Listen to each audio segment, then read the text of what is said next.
오늘 하나님이 주신 말씀은 고린도후서 4장 14절에서 16절 말씀입니다. 고린도후서 4장 14절로 16절 말씀입니다. 우리 한 절씩 교독하고 마지막 절은 같이 합독하도록 하겠습니다. 주 예수를 다시 살리시니가 예수와 함께 우리도 다시 살리사 너희와 함께 그 앞에 서게 하실 줄을 아노라.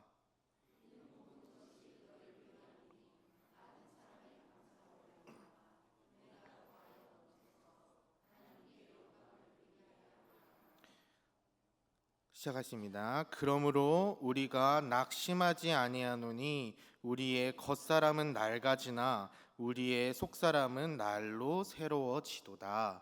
아멘. 할렐루야. 이 수요일 저녁에 이렇게 하나님 말씀을 사모하기 위하여 하나님께 예배하기 위하여 모이신 여러분을 환영하고 축복합니다.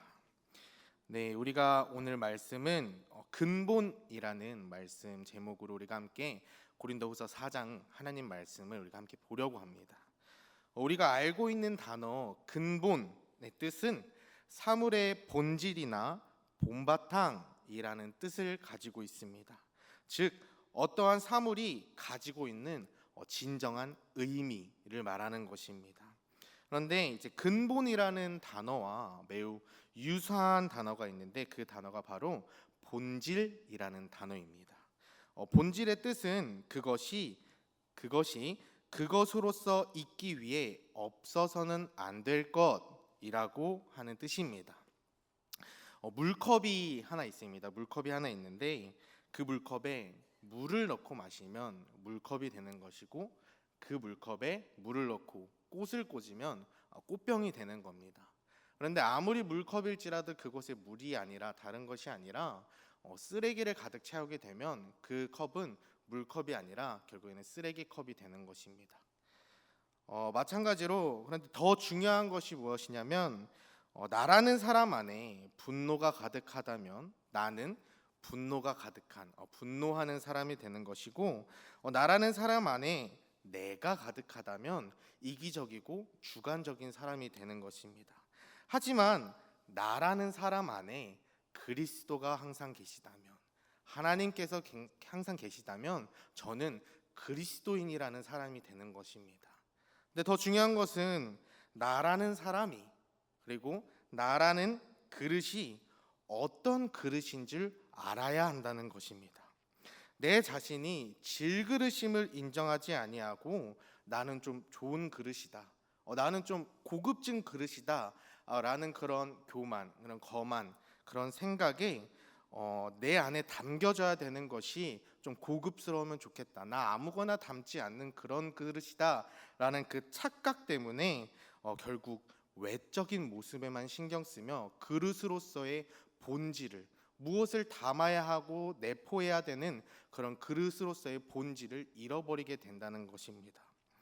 마찬가지로 오늘 고린도후서 4장을 통하여서 바울이 말하고자 하는 것이 바로 이것입니다.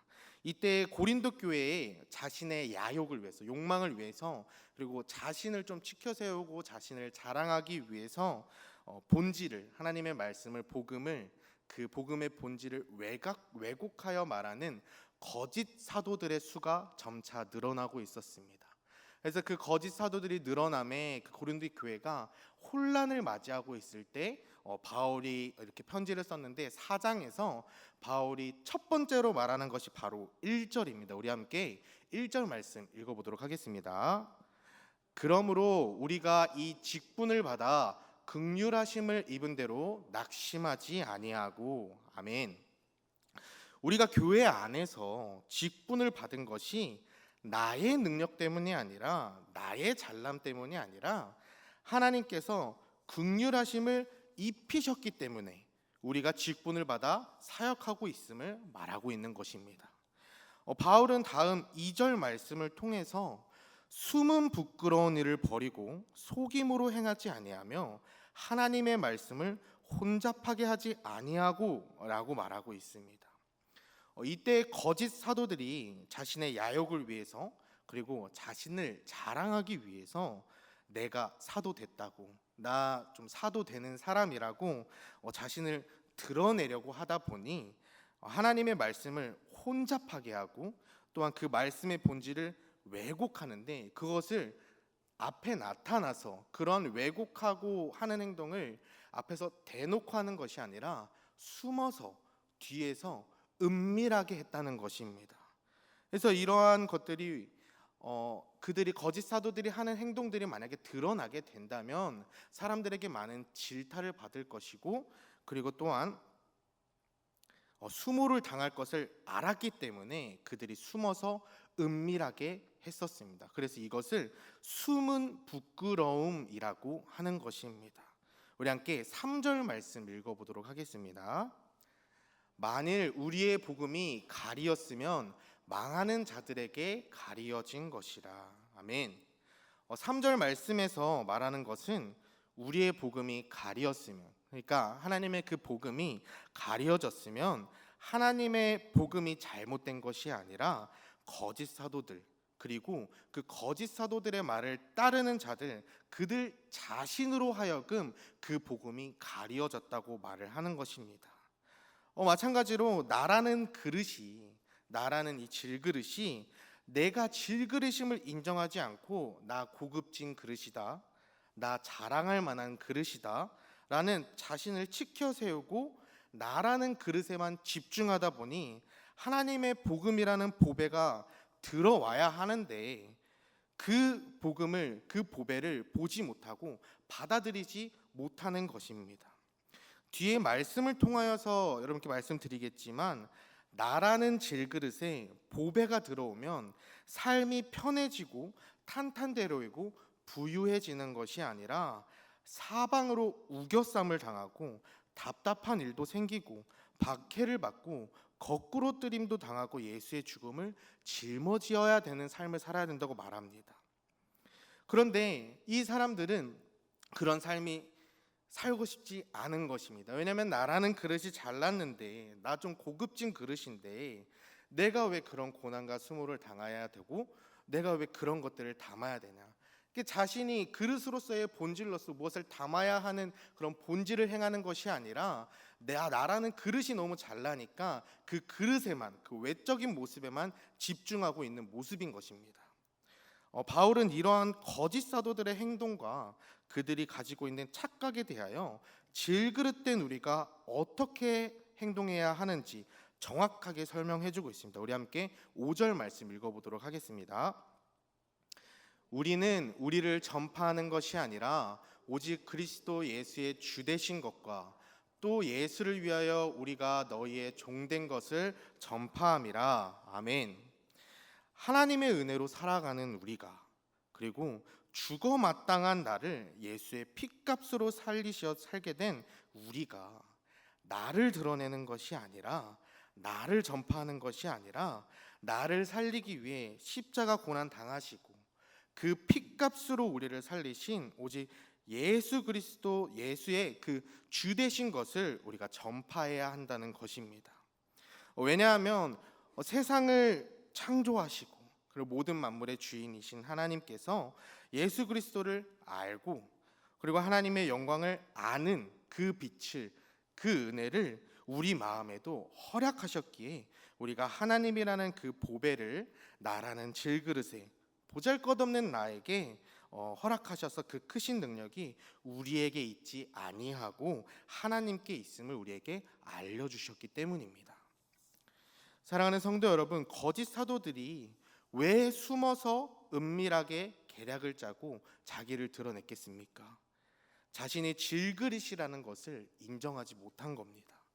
그런데 중요한 것은 내가 질그릇이라는 것이 중요한 것이 아니라 나라는 질그릇 안에 너무나도 귀중한 복음이라는, 예수 그리스도라는 보배가 담겼다는 것이 중요한 것임을 믿음으로 선포하기 원합니다. 내가 질그릇인들 어떠합니까, 여러분? 나를 꾸미지 않아도, 나를 숨기지 않아도 내 안에 있는 예수가 나를 통하여 역사하시고 나를 통하여 드러나게 하시는 여러분이 되길 간절히 소망합니다. 두 번째로 앞서 말씀드렸던 것 같이 우리가 질그릇됨으로 하나님의 그 귀중한 보배를 담아 살아갈 때 우리의 삶이 편안해지고 탄탄대로 되고 멋지게 살아가면 얼마나 좋겠습니까? 하지만 바울은 그렇게 말하고 있지 않습니다. 우리가 그 보배를, 예수 그리스도를, 그리고 예수의 그 죽음을 우리가 짊어진다면 사방으로 우리를 우겨싼다고 말하고 있습니다. 답답한 일이 생긴다고 말하고 있습니다. 박해를 받고 거꾸러뜨림을 당한다고 말하고 있습니다. 그러나 그 보배가 내 안에 거하면 사방으로 우겨쌈을 당하여도 쌓이지 아니하고, 답답한 일을 당하여도 낙심하지 아니하고, 박해를 받아도 버린 자 되지 아니하며, 거꾸러뜨림을 당하도 망하지 않는다고 말하고 있습니다. 또한 예수의 죽음을 우리의 몸에 짊어지니 부활하신 예수의 생명이 우리의 몸에 나타나게 된다고 말씀하고 있는 것입니다. 우리 함께 11절 말씀 읽어보도록 하겠습니다. 우리 살아있는 자가 항상 예수를 위하여 죽음에 넘겨짐은 예수의 생명이 또한 우리 죽을 육체에 나타나게 하려 함이라. 아멘. 이제는 예수의 죽음을 짊어짐으로 내가 죽고 예수로 살아가니 계속해서 우리가 죽음으로 넘겨지는 것 같습니다. 고난을 받고 힘든 일이 생기고 답답한 일이 생기며 내가 점점 죽어져 가는 것 같은 그런 고난을 당합니다.